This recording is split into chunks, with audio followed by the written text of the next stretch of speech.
आज है। मैम, राम मंदिर प्रकरण को लेकर लगातार पूछताछ चल रही है। जितने भी ट्रस्टी हैं वहाँ पे, और 8 लोगों को गिरफ्तार किया गया है। लगातार उस पर जांच चल रही है। कैसे देख रहे हैं? ये 8 लोगों की गिरफ्तारी या जिस तरह की पूछताछ की जा रही है, ये सब आंखों में धूल झोंकी जा रही है। राम मंदिर में प्रभु श्री राम के दरबार में कोई चंदा चोरी, चढ़ावा चोरी जैसी साधारण चोरी नहीं हुई है। ये करोड़ों हिंदुओं की, 145 करोड़ के इस देश की आत्मा पर प्रहार है। ये हमारे विश्वास पर, हमारे धर्म पर सबसे बड़ा हमला है जो आज तक इतिहास में पहले कभी नहीं हुआ था, जो नरेंद्र मोदी जी और उनकी सरकार ने कर डाला है, उनके तत्वावधान में हुआ है। ट्रस्ट नरेंद्र मोदी जी ने बनाया, शिलान्यास से लेकर उद्घाटन और हर चीज उन्होंने करी। अब वो चुप्पी करके बैठे हैं। उत्तर प्रदेश के मुख्यमंत्री हर तरह का बयान दे रहे हैं। आप तो हर महीने जाते थे, आपके एलआईयू, आपके आईबी से आपके पास कोई खबर नहीं, आपके पास कोई इनपुट नहीं आया। तो सवाल इस बात का है कि जब इतना बड़ा हमारे धर्म पर, हमारी आस्था पर हमला हुआ है, तो उसको साधारण चोरी मान के कार्रवाई नहीं हो सकती। छोटे छोटे प्यादों को पकड़ा जा रहा है और जो बड़े मगरमच्छ हैं उनको छोड़ दिया गया माल ठिकाने लगाने के लिए।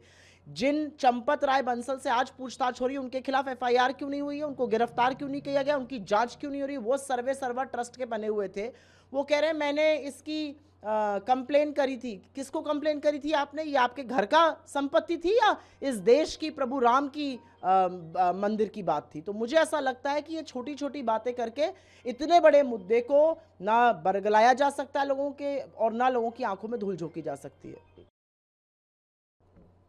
मैम, मुख्यमंत्री योगी आदित्यनाथ कह रहे हैं कि जो कांग्रेस और सपा भगवान राम का नाम लेने में डरती थी, नाम नहीं लेती थी, आज वो राम मंदिर पर सवाल खड़े करती है। मुख्यमंत्री योगी आदित्यनाथ हो या प्रधानमंत्री नरेंद्र मोदी हो या पूरी की पूरी बीजेपी और भारतीय जनता पार्टी हो, वो हिंदुत्व की स्वयंभू ठेकेदार है।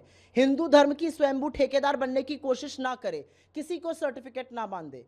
प्रभु राम जो हैं वो सबके हैं। प्रभु राम इस देश की आत्मा में, इस देश की मर्यादा में, इस देश की आस्था, लोक आस्था के प्रतीक हैं।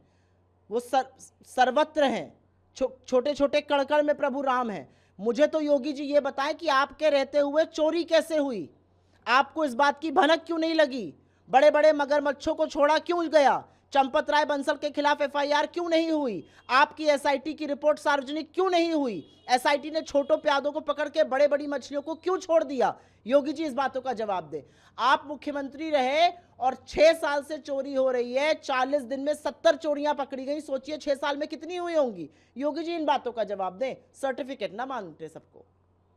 मैम, ऐसा ही पत्र लिखा है, जबकि बीजेपी ने कांग्रेस पर इसे लेकर गंभीर न होने का आरोप लगाया है। ऐसा है कि एसआईआर जो प्रक्रिया है वो सुनियोजित तरीके से इस देश के लोगों का वोट काटने का, डिसएनफ्रेंचाइज करने का एक सुनियोजित सतत ढंग से किया जा रहा है। जो राइट टू वोट है वो संविधान ने सबको दिया है। राइट टू वोट है, संविधान ने 18 साल से अगर आप उम्र के ज़्यादा हैं, आपकी दिमागी संतुलन ठीक है, आप हिंदुस्तान के नागरिक हैं, तो आपको वोट करने का अधिकार है। अब ये एसआईआर लेकर जो बवाल मचाया जा रहा है, जो लाखों लोगों को डिसएनफ्रेंचाइज किया जा रहा है, उनसे वोट का अधिकार छीना जा रहा है, और अब पूरी पिक्चर सामने आती जा रही है। अगर आप सरकार के बारे में क्रिटिकल हैं तो आपको वोट नहीं देने दिया जाएगा। एक पत्रकार थे, उन्होंने सरकार से थोड़ा सवाल पूछ लिया, उनका ना पासपोर्ट रिन्यू होगा, ना वो अपनी बेटी की शादी में जा सकते हैं अमेरिका, ना उनको एसआईआर के कर की वजह से वोट देने दिया गया। आप कौन होते हैं लोगों से वोट का अधिकार छीनने वाले?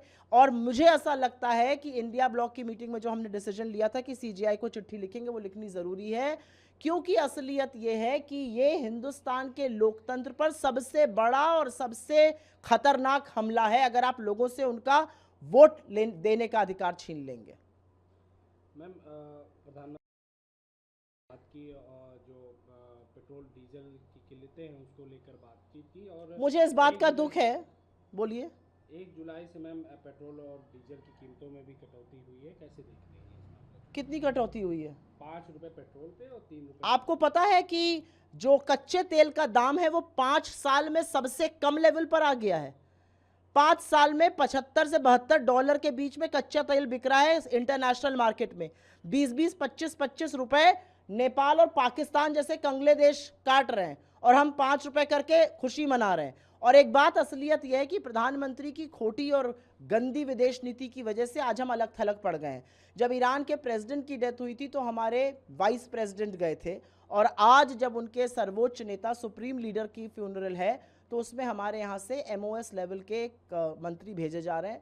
मुझे ऐसा लगता है जिस तरह का हमारा सदियों से ईरान से संबंध रहा है, जिस तरह से ईरान और हम एक दूसरे के लिए खड़े रहे हैं, ये विफल विदेश नीति का, इजराइल के सामने नतमस्तक होने का, अमेरिका के सामने नरेंद्र मोदी जी का सरेंडर करने का एक और प्रमाण है।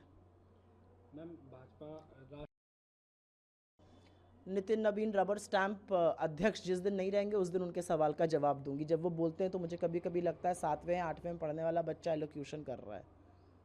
मैम, यूपी के नए प्रभारी बनाए गए हैं, आज वो लखनऊ आ रहे हैं, कैसे देख रही हैं मैम? क्या नहीं, बिल्कुल, राजेंद्र पाल गौतम जी एक पढ़े लिखे व्यक्ति हैं।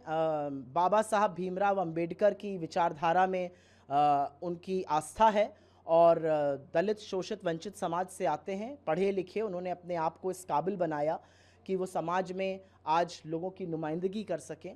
मैं उनका स्वागत करना चाहती हूँ उत्तर प्रदेश में, और मुझे पूरा विश्वास है कि उनके आने से ना सिर्फ दलितों, शोषितों, वंचितों को एक नई उम्मीद जगेगी, पर कांग्रेस पार्टी में भी एक नया उत्साह, एक नया रिगर पैदा होगा। मैं उनके विचारों से बहुत प्रभावित हूँ।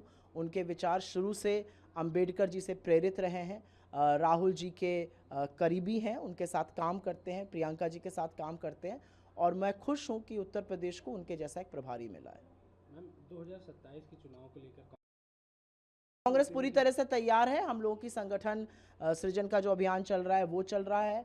हम लोग की गठबंधन की जो रणनीति है उस पर हम लोग काम कर रहे हैं। हम पूरी तरह से 403 सीटों पर मजबूती से चुनाव लड़ने के लिए तैयार हैं, और इसलिए तैयारी की जाती है कि जब गठबंधन होता है तो गठबंधन एक दूसरे को बेनिफिट करे, इसलिए वो भी तैयारी करते हैं, हम भी तैयारी करते हैं, और जब गठबंधन होता है, जब सीनियर लीडरशिप डिसाइड करती है, फिर हम आगे की राह देखते हैं। मैम, एक आखिरी सवाल रहेगा।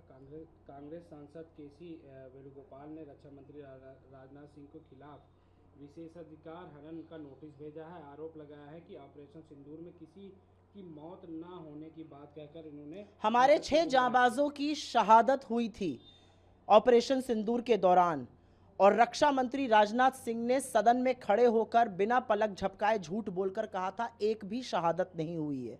आपने शहीदों की शहादत का मखौल क्यों उड़ाया? आपने सदन में देश को क्यों बरगलाया? आपने झूठ क्यों बोला?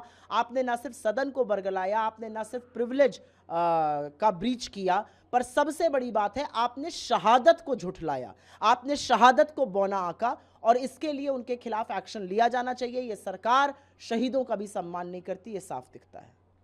धन्यवाद। ले लीजिए। मैम, सपा राष्ट्रीय अध्यक्ष अखिलेश यादव का आज जन्मदिन मनाया जा रहा है। बड़े नेताओं ने भी उनको जन्मदिन की शुभकामनाएं दी हैं, क्या? जी हाँ, बिल्कुल, मैं अपनी ओर से उनको जन्मदिन की शुभकामनाएं देना चाहती हूँ। मैं उनकी दीर्घायु की, उनके परिश्रम की कामना करती हूँ, दीर्घायु की और परिश्रम की सराहना करती हूँ।